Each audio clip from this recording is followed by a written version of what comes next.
안녕하세요. 오늘은 많은 어르신께서 궁금해하시는 부정맥에 대해 쉽게 이야기하겠습니다. 이 영상을 끝까지 보시면 내 심장이 이상한지 알아보는 방법과 언제 병원에 가야 하는지 분명히 알게 됩니다. 먼저 부정맥이 뭔지 아주 쉽게 설명드릴게요. 심장의 전기 신호가 규칙적이지 않을 때를 부정맥이라고 합니다. 심장이 너무 빨리 뛰거나 너무 느리게 뛰거나 혹은 불규칙하게 뛰는 모든 경우를 포함합니다. 부정맥이 모두 위험한 건 아닙니다. 하지만 어떤 종류는 치료가 필요하고 심각한 합병증을 초래할 수 있습니다. 자, 먼저 증상부터 알아볼게요. 가장 흔한 증상은 심장이 두근거린다는 느낌, 즉 심계항진입니다. 또 어지러움, 가슴 답답함, 숨이 차는 증상도 흔히 동반됩니다. 어떤 분들은 전혀 증상이 없이 검진해서 우연히 발견되기도 합니다. 특히 노인분들은 증상이 모호할 수 있습니다. 흔한 부정맥의 종류를 간단히 알려드릴게요. 가장 흔한 건 심방세동, 심방이 불규칙하게 흔들리는 상태입니다. 그 외에 한두 번 불규칙한 박동이 오는 조기수축, 심장이 매우 빠르게 뛰는 심실빈맥, 반대로 느려지는 서맥 등이 있습니다. 이제 왜 생기는지를 쉽게 설명드릴게요. 나이가 들면 심장 조직에도 변화가 생기고 고혈압, 당뇨, 심장판막 질환, 갑상선 문제 등이 원인이 됩니다. 또 술, 카페인, 스트레스, 흡연, 일부 약물도 부정맥을 유발하거나 악화시킵니다. 그렇다면 우리가 직접 체크할 수 있는 방법이 있을까요? 네, 아주 간단한 방법이 있습니다. 바로 맥박 심장 박동을 재보는 것입니다. 손목 맥을 30초 혹은 60초 재보세요. 규칙적이지 않거나 빠르거나 너무 느리면 메모해 두세요. 30초를 잴 때는 30회에서 50회, 60초를 잴 때는 60회에서 100회 사이가 정상입니다. 만약 불규칙하거나 빠른 박동이 자주 느껴지면 병원에서 검사가 필요합니다. 병원에서는 먼저 심전도 ECG를 찍습니다. 심전도는 심장의 전기 신호를 한 번에 보여줍니다. 그러나 증상이 간헐적이면 심전도에 안 잡힐 수 있습니다.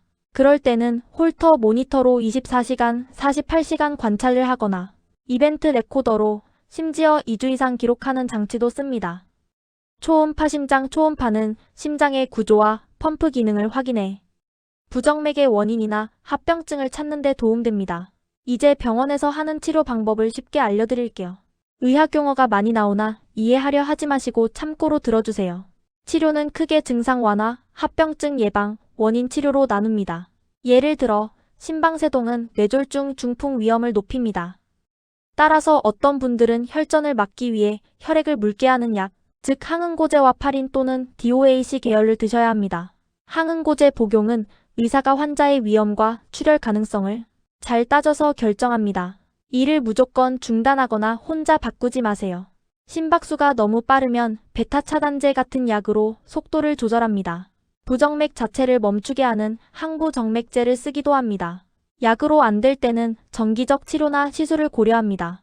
대표적으로 심장 전기소작술 의학 용어로 카테터 절제술, 어블레이션이라고 합니다. 이 시술은 부정맥을 일으키는 부위를 찾아 태워 없애는 방법으로 많은 환자에서 증상이 크게 좋아집니다. 또 심장이 너무 느리거나 전기 신호 전달에 문제가 있으면 인공 심박 동기 페이스메이커를 삽입하기도 합니다.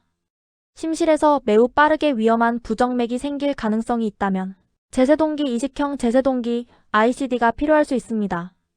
여기서 중요한 점은 예방과 생활 관리를 꼭 기억하세요.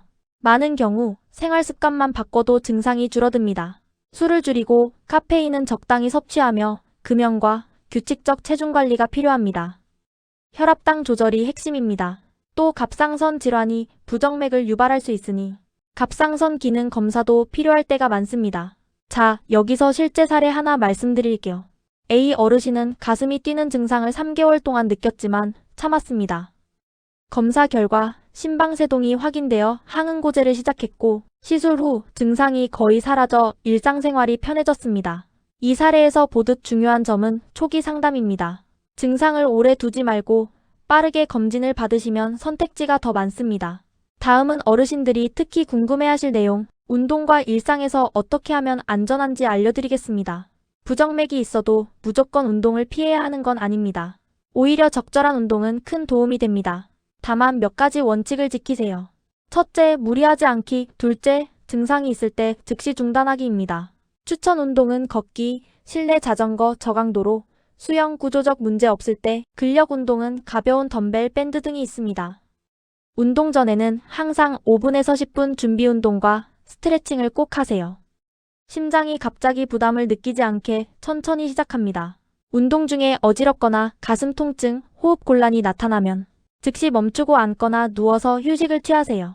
만약 증상이 가라앉지 않거나 실신 기절을 했다면 응급실로 가야 합니다. 이건 생명을 위협할 수 있습니다. 약 복용에 대해서도 몇 가지 꼭 기억하세요. 의사가 처방한 항응고제, 항부정맥제, 베타차단제 등은 절대로 임의로 중단하지 마세요.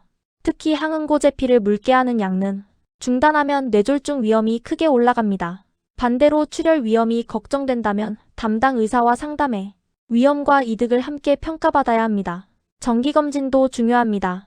약 복용 후 부작용, 심전도 변화, 혈액 검사 결과를 정기적으로 확인하세요. 이제 응급 상황을 꼭 기억해 드릴게요. 다음 증상이 있으면 즉시 119나 응급실을 이용하세요.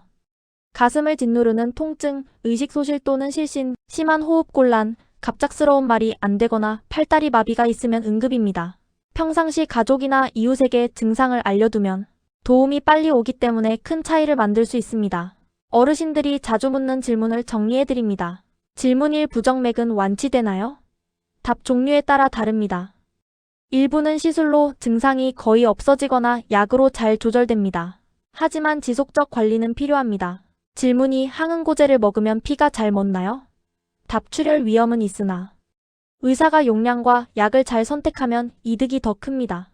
질문 3. 검사 비용이 부담되는데 어디서 시작하나요? 답 먼저 동네 의원이나 내과 심장내과에서 기본 심전도 검사를 받으세요. 비용과 심각도에 따라 홀터, 초음파, 전문의 상담으로 연결됩니다.